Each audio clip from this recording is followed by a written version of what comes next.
किसी ने क्या खूबसूरत बात कही है कि मुस्कुराते फूलों में न दिखा तो पत्थर की मूरत में क्या दिखेगा।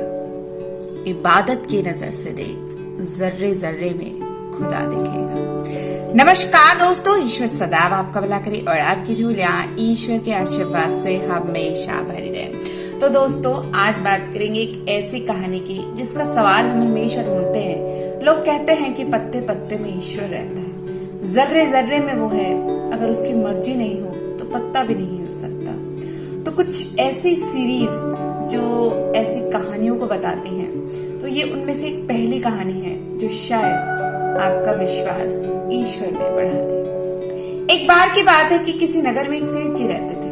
उनके घर के नजदीक ही एक मंदिर था। एक रात को पुजारी के कीर्तन की ध्वनि के कारण उनको नींद नहीं आ रही थी। सुबह उन्होंने पुजारी को उठकर बहुत डांटा, क्या करते रहते हो, सुबह उठते ही पूरी रात कीर्तन करते हो, एकादशी का जागरण कीर्तन चल रहा है, मेरे तो सर में दर्द हो जाता है, तुमने मेरी नींद हराम कर रखी है। अच्छी नींद के बाद ही व्यक्ति काम करने के लिए तैयार हो पाता है, फिर कमाता है, तब खाता है। पुजारी जी कहते हैं, सेठ जी खिलाता तो खिलाने वाला ही है। तो सेठ जी कहते हैं, कौन खिलाता है, तुम्हारे भगवान आते हैं खिलाने? तो पुजारी कहता है कि सेठ जी खिलाते तो वही है। तो सेठ जी कहते हैं कि क्या भगवान खिलाता है, हम कमाते हैं तब खाते हैं। तो पुजारी कहते हैं कि ये तो तुम्हारा निमित्त है, तुम्हारा कमाना, पत्नी का रोटी बनाना, बाकी सबको खिलाने वाला, सबका पालनहार तो वो ईश्वर ही है। तो सेठ जी कहते हैं, अच्छा तुमने ये क्या पालनहार लगा रखा है, बाबा आदम के जमाने की बातें करते हो। क्या तुम्हारे पालने वाला एक एक को आकर खिलाता है, हम कमाते हैं तब खाते हैं। तो पुजारी कहते हैं कि देखिए सेठ जी, मैं तो इतना जानता हूँ कि सभी को वही खिलाते हैं, हम नहीं खाते, उसका दिया हुआ।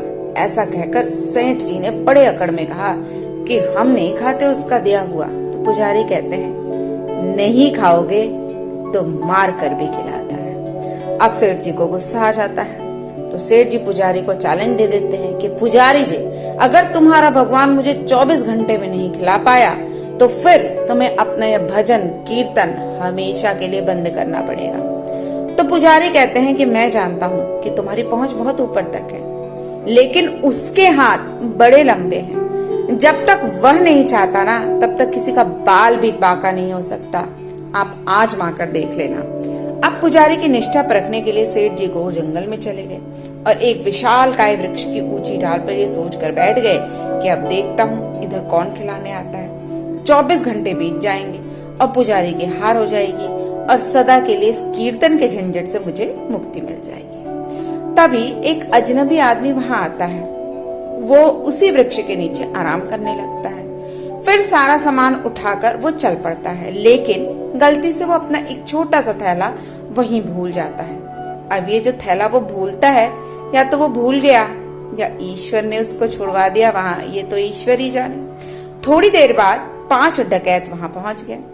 उनमें से एक ने अपने सरदार से कहा, उस्ताद देखिए थैला पड़ा है। तो उस्ताद कहता है कि क्या है, जरा देखो, खोल कर तो देखो। तो दूसरा जो चोर रहता है वो उसे खोलता तो देखता उसमें गर्मा गर्म भोजन से भरा टिफिन था। अब जो उसका चोर का जो पहला साथी था वो कहता है कि भाई उस्ताद भूख लग रही है, लगता है भोजन भगवान ने हमारे लिए ही भेजा है। अरे तेरा भगवान यहाँ कैसे भोजन भेजेगा, हमको पकड़ने या फंसाने के लिए किसी शत्रु ने ही जहर वहर डाल के यहाँ टिफिन रखा होगा, यह कोई पुलिस का षड्यंत्र होगा। इधर उधर देखो जरा कौन रख गया है, देखो वो व्यक्ति इधर उधर ही होगा। अब उन्होंने चारों तरफ देखा, लेकिन उन्हें कोई भी व्यक्ति दिखाई नहीं दिया। तब डाकुओं के मुखिया ने जोर जोर से आवाज लगाई कि कोई हो तो बताओ ये थैला यहाँ कौन छोड़ के गया है। अब सेठ जी ऊपर बैठे बैठे सोचने लगे कि अगर मैं कुछ बोलूंगा तो ये मेरे ही गले पड़ जाएंगे, तो वो चुप ही रहे। लेकिन अब उनकी जो दिल की धड़कन थी वो चलनी शुरू हो गई। अब उन्होंने बस एक प्रार्थना की कि हे प्रभु, मुझे इन डकैतों से बचा देना, मैं जीवन भर तेरा नाम लूंगा। अब चूंकि उन्होंने बार बार पुकारा और आवाज नहीं आई, तो शायद प्रभु की ही प्रेरणा होगी। डकैतों ने ऊपर की ओर देखा और जैसे ही ऊपर की देखा तो वहां उन्हें सेठ जी दिखाई दे दिए। अब डकैत चिल्लाते हैं, अरे नीचे उतर। सेठ जी बोले, मैं नहीं उतरता। डकैत कहते क्यों नहीं उतरेगा, ये भोजन तूने ही रखा होगा। सेठ जी कहते हैं मैंने नहीं रखा, कोई यात्री आया था भूल के चला गया। लेकिन डकैत कहाँ मानने वाले थे, उन्होंने उसे जबरदस्ती पकड़ के नीचे उतारा। डकैतों ने कहा तूने इसमें जहर मिला रखा है, तू पुलिस का आदमी है, अब तू बचने के लिए बहाने बना रहा है, अब इस भोजन को पहले तू ही खाएगा। तो सेठ जी कहते हैं कि मैं तो नीचे नहीं उतरूंगा, मैं कतई ये खाना नहीं खाऊंगा। किसी तरह उन्हें पकड़कर नीचे उतारा जाता है और उनको मार मार कर कहा जाता है कि तुम इस खाने को जरूर ही खाओगे। जैसे वो ऐसे कहते हैं, उनके साथी सेठ जी को लगातार थप्पड़ मारते हैं और सेठ जी खाना खाना शुरू कर देते हैं।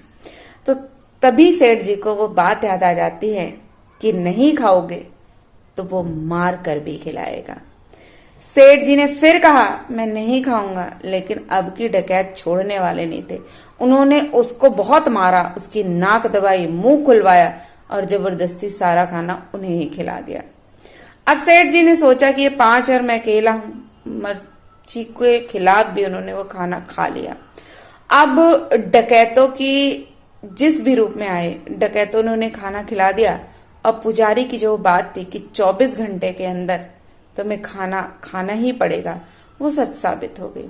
थोड़ी देर बाद डकैतों को पुलिस की आवाज आई और डकैत उन सेठ जी को वहीं छोड़कर भाग गए। इस घटना के बाद से सेठ जी के मन में भक्ति की धारा फूट गई कि उनको मार पीट कर डकैत वहां से चले गए। लेकिन उनको पुजारी जी की बात पे विश्वास हो गया कि अगर नहीं खाएंगे तो वो मार के भी खिलाता। और सच बात यही है कि ईश्वर की मर्जी के बगैर हम जो सोचते हैं ना, हमारी प्लानिंग बहुत होती है, लेकिन हमें ये नहीं पता होता कि अगले कदम पे हमारे साथ क्या होने वाला है, क्योंकि उसने हमारे लिए बहुत कुछ सोच रखा होता है, बहुत कुछ कर रखा होता है, और वो भी कहीं ना कहीं हमारे अच्छे और बुरे कर्मों से होता है। और जब हम उसे सच्चे मन से चाहने लगते हैं तो हमारी बहुत सारे जो कर्म होते हैं वो उसे भी काट देता है। इसलिए कहते हैं कि मन कहता है ईश्वर से कुछ मांग ले, आत्मा रोक देती है ये कहकर कि प्रभु ने जितना दिया क्या मैं भी उसके काबिल था।